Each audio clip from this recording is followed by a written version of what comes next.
За энэ удаагийн бичлэгээрээ багш нь хорхон хүрээний талаар товч бөгөөд тодорхой тайлбарыг өгье.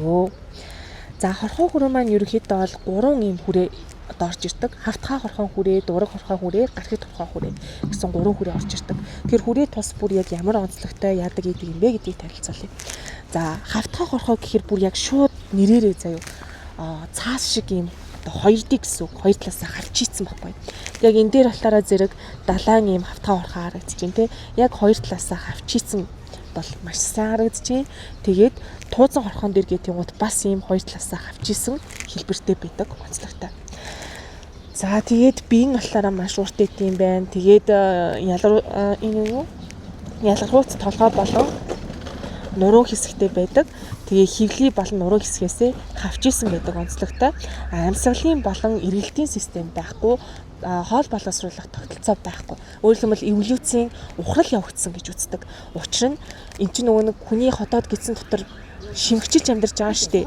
Тэгэхээр тэр одоо хүний биед байгаа бэлэн задарчсан байгаа бүтээгдэхүүн чинь биеэр нь шууд биеийн гадуур диффузлэгдэн ороод тэгэл хаягдал бүтээгдэхүүнүүд нь диффузлэгдэн гарна гэсэн үг байхгүй. Тийм болохоор энэ дээр яаж ийн вэ гэхээр тийм хоол боловсруулах тогтолцоо байх ямар ч шаардлага болчихж байгаа. Туузан хорхооны хувьд. За ийм онцлогтой. Тэгээ биеийн дотор одоо хөндөй мөндөй байхгүй гэсэн үг хана шүү дээ тий. Хавтгай хорхооны хувьд. За дотор нь 3 ангид хуваана. Сормос хорхон анги, сорвол хорхон анги болон туузан хорхон анги гэж 3 ангилдаг. Тэгэхээр бидний мэддэг одоо цагаан хорхоо гэдэг маань туузан хорхон ангид багтдаг байхаа. За илгэний шимэгч маань одоо сорвол хорхон ангидаа багтдаг. Энэ хэсэгтээ сорволтай тэрүүгээрээ бэлэгддэг гэсэн үг хань шүү дээ.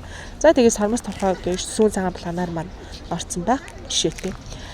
За энэ хараа сормос хорхон дээр чөлөөт амьдралтай гэж байгаа зү тий. Гэтэл сорвол хорхоо болон туузан хорхоо маань ерөнхийдөө бол шимэгчүүд орж ирдэг онцлогтой байх нэ.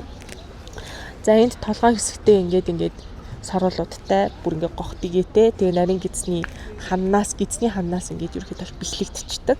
Тэгээ сегмент болгондоо өндөг нь ингээд боловсрдог буюу өөртөө үр тогтон үрждэг гермафродит үржилтэй гэж явдаг байгаа.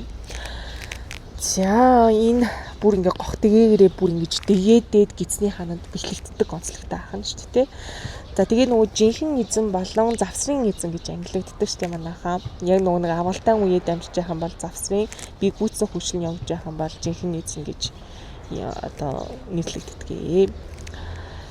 За энд далайн нөгөө хавтгай хорхоог харуулж өгсөн байна. Энд сүүн цагаан планарыг оруулж өгсөн байна.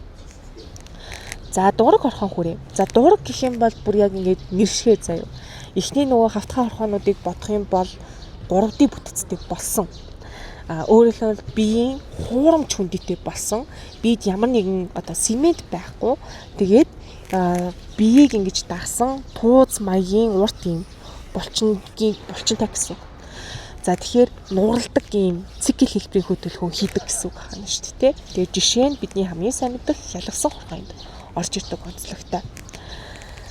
За тэгээд энэ нөгөө дураг хорхон дээр бас нэг онцлог байгаа.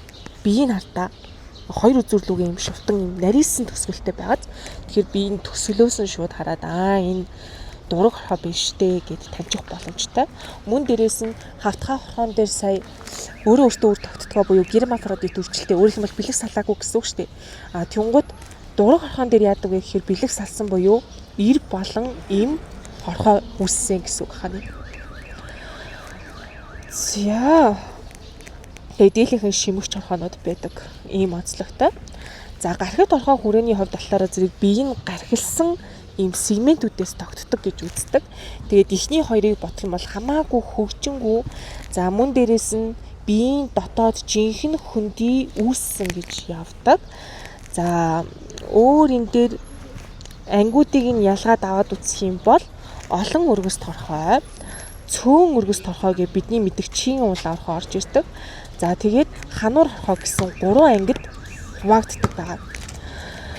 За энэ дээр бүтцийн хэсгийг харах юм бол чин уулаа орхоо маань бүр цусны эргэлтийн тогтолцоо тэр тундаа битүү цусны эргэлт хөгжсөн байдаг онцлогтой байдаг.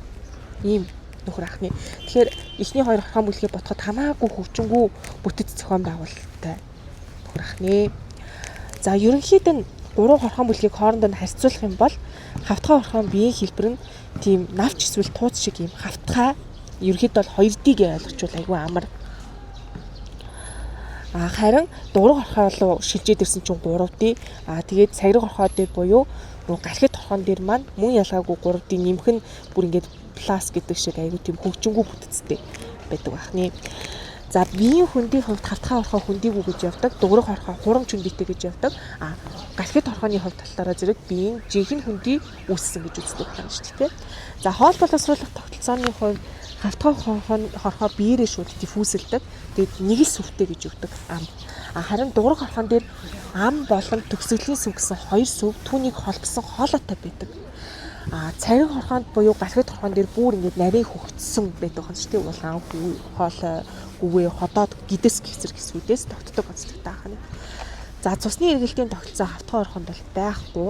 Дуураг орхоод бүр ялгаагүй байхгүй. Харин цариг орхоо буюу галхид орхон дээр бүр битүү эргэлтийн систем хөгжсөн байдаг. За мэдрэлийн тогтолцоо шаталсан мэдрэлийн тогтолцоотой хавтгай орхоо. Тэгээд дуураг орхонд болохоор мэдрэлийн цариг болон уртын давах мэдрэлийн хөвчнөөс тогтдог байхаа нь.